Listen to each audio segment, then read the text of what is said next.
নমস্কাৰ জিআৰজি ব্লগলৈ পুনৰবাৰ সকলোকে স্বাগতম জনাইছোঁ। আজি আমি আলোচনা কৰিবলৈ লৈছোঁ মুখ্যমন্ত্ৰী মহিলা উদ্যমিতা অভিযানত ফৰ্ম ফিল আপ কৰোঁতে আপোনালোকক প্ৰয়োজন হোৱা বিজনেছ প্লেন সম্পৰ্কত। ইতিমধ্যে আপোনালোকে ফাৰ্ম এণ্ড নন ফাৰ্মৰ বিজনেছ প্লেন কেনেকৈ প্ৰস্তুত কৰিব সেই সম্পৰ্কে মই কেইবাটাও ভিডিঅ' দিছোঁ। আপোনালোকে বহুতে চাইছে আৰু কমেণ্ট কৰিছে আৰু আপোনালোকে বহুতো ছাবজেক্ট দিছে, মানে আপোনালোকে কৰিব পৰা বহুতো ব্যৱসায় সম্পৰ্কত বিজনেছ প্লেন বনোৱাৰ কথা কৈছে। কিন্তু আপোনালোকে এইটো কথাও মন কৰিব যে বিজনেছ প্লেন এখন যদি আপোনালোকে পাই যায় তেতিয়াহ'লে সকলো বিজনেছ প্লেন আপোনালোকে নিজে বনাব পাৰিব। মানে আপোনালোকে অকণমান কষ্ট কৰক, যিহেতু আপোনালোকে যিটো ব্যৱসায় কৰিব সেই ব্যৱসায়টোৰ ওপৰত আপোনালোকৰ সম্পূৰ্ণ আইডিয়া থাকিব।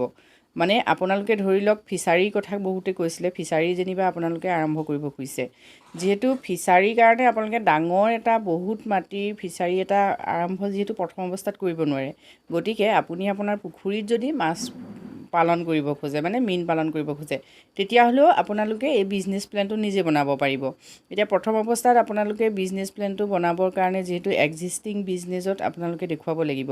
এতিয়া চাওক, এইখন নন ফাৰ্মৰ বিজনেছ প্লেন হয়, ফিছাৰীটো ফাৰ্ম ছেক্টৰত পৰিব, গতিকে আপোনালোকে ফিছাৰীৰ বাবে ফাৰ্ম ছেক্টৰৰ যিখন ফৰ্ম সেইখন ফিল আপ কৰিব লাগিব।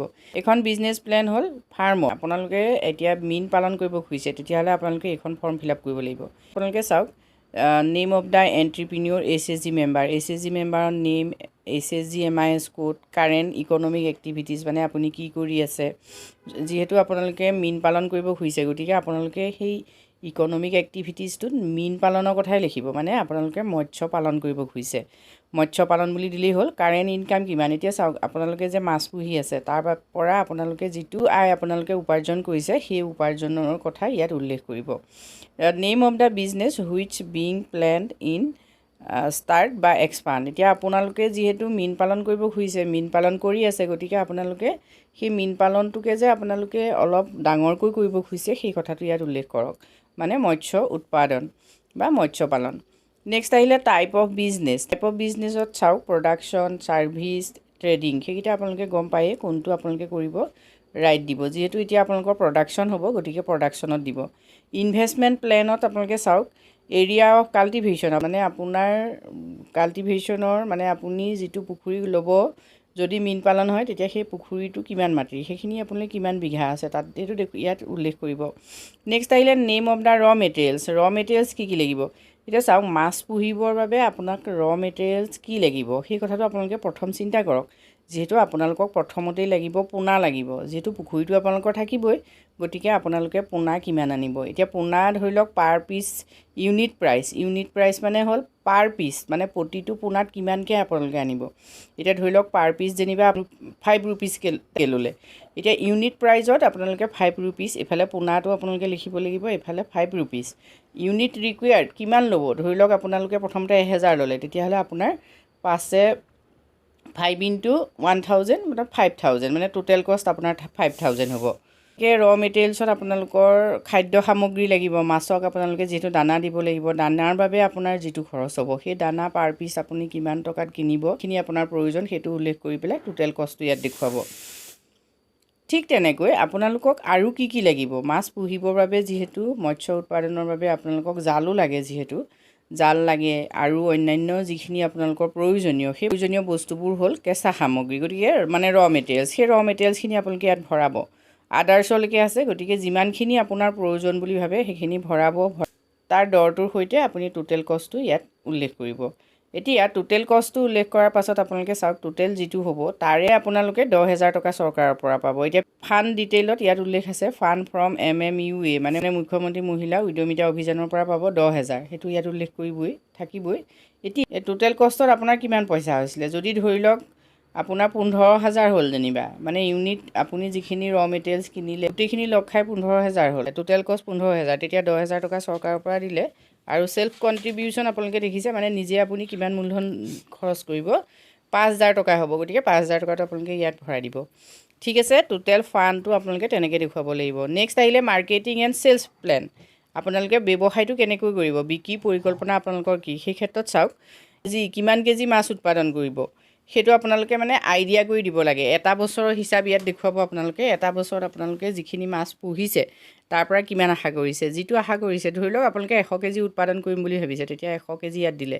এতিয়া 100 কেজিত আপোনালোকে পাৰ কেজি কিমান প্ৰাইচ হ'ব, ধৰি লওক পাৰ কেজি আপোনালোকে 300 টকাত দিলে 100 কেজি মাছৰ, তেতিয়া আপোনালোকে সেই 100 কেজি 100 পূৰণ 300 দি পেলাই যিটো কষ্ট হ'ব সেই টোটেল যিটো আপোনালোকৰ চেলছ সেইটো আপোনালোকে ইয়াত ভৰাব, টোটেল চেলছ টাৰ্ণ মানে আপোনালোকে ৰিটাৰ্ণ কিমান পইচা পাব সেইটো চাব। এতিয়া মই এটা আপোনালোকক জাষ্ট আইডিয়াহে দিছোঁ, 100 কেজি আৰু 300 মানে আপোনালোকৰ 30,000 টকা হ'ল। গতিকে আপোনালোকে যিহেতু 15,000 টকা খৰচ কৰিছে, তাৰ পৰা আপোনালোকে 30,000 টকা চেলছ কৰি পালে, গতিকে আপোনালোকৰ টাৰ্ণ অভাৰ কিমান হ'ব, 30,000 হ'ব। সেইটো আপোনালোকে তলত দেখুৱাব পাৰিব।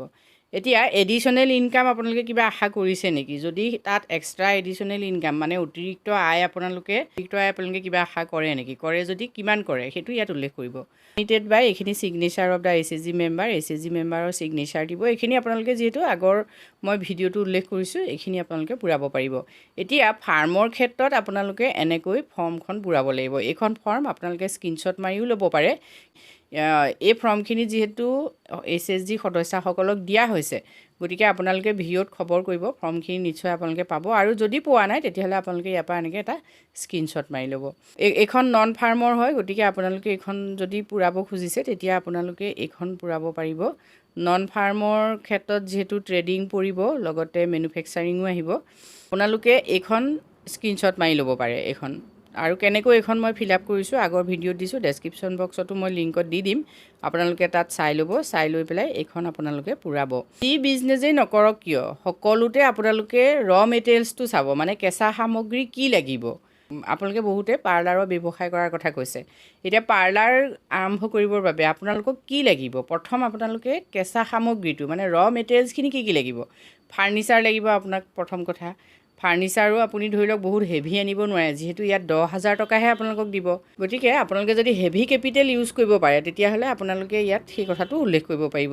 আপোনালোকে নিজৰ ফালৰ পৰা যিমানখিনি কণ্ট্ৰিবিউট বেছি কৰিব, সিমানে আপোনাৰ ব্যৱসায়টো গজগজীয়া হ'ব। ভৱিষ্যতে যিহেতু এই স্কীমৰ আণ্ডাৰতে আপোনালোকক লোন দিব, 25,000 টকা লোন দিব, তাৰে আপোনালোকে 12,500 টকা আকৌ ছাবচিডি পাব। তাৰ পাছতো 50,000 টকা আপোনালোকক যিহেতু লোন হিচাপে দিয়াৰ কথা মুখ্যমন্ত্ৰী মহোদয়ে আগতেই ঘোষণা কৰিছিলে। গতিকে আপোনালোকে যদি ভালকৈ কামটো কৰে তেতিয়াহ'লে নিশ্চয় আপোনালোক লাভান্বিত হ'ব। আজিলৈ ইমানেই, ধন্যবাদ।